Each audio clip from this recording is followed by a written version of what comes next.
as I mentioned, coming this other way, this path is kind of dead now.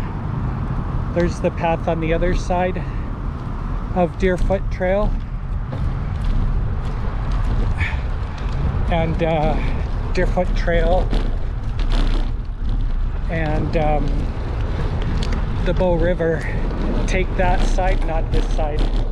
I'm just doing this so people can see how bad it is, but I haven't traveled this one in over 10 years now because of the other side path, and this side is just getting worse year to year.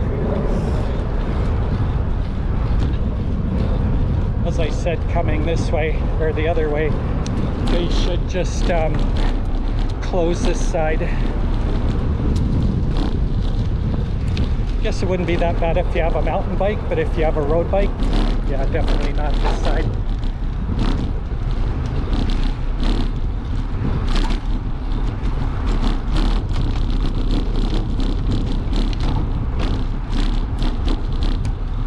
Plus the shadows from the trees hide all of the